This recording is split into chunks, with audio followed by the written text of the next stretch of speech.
আসসালামু আলাইকুম এভরিওয়ান, কেমন আছেন? আজকে আমার ফার্স্ট ব্লগ। আমি দুদিন আগে ক্যামেরা কিনেছি, এখন পর্যন্ত কোনো ব্লগ করা হয়নি। সো আজকে আমার ফার্স্ট ব্লগ শুরু করছি। এখন আমি অফিস থেকে বের হয়ে এয়ারপোর্টের পাশে যে ভিআইপি পার্কিং আছে ওখানে আমার আহ, বাইকটা পার্কিং করা ছিল। তো বাইকটা পার্কিং থেকে বের করে একটু কথা বলতে মন চাইলো যে কিছু আপনাদের সাথে শেয়ার করি। এখন ক্যারিয়ারের কিছু হচ্ছে না আমার, সময় চলে যাচ্ছে, চোখের সামনে স্বপ্ন ভেঙে যাচ্ছে, বাবা মা বৃদ্ধ হচ্ছে, বন্ধু হারিয়ে যাচ্ছে, দিন শেষে দুঃখ বলার মতো নিজের একটা মানুষ নেই। একটার পর একটা ভুল সিদ্ধান্ত, ব্যর্থতার পিছুই ছাড়ছে না। জীবনকে এত ভয়ঙ্কর লাগে যে জীবনের দিকে তাকানোই যায় না, ভয় লাগে খুব।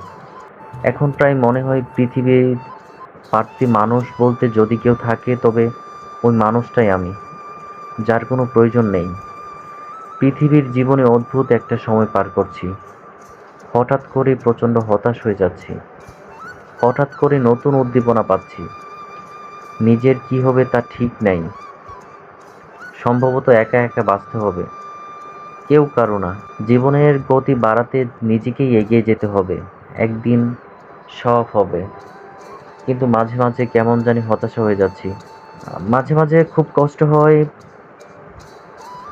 মনে হচ্ছে আমাকে দিয়ে কিছুই হবে না।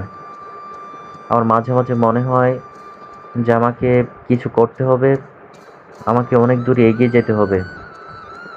কিন্তু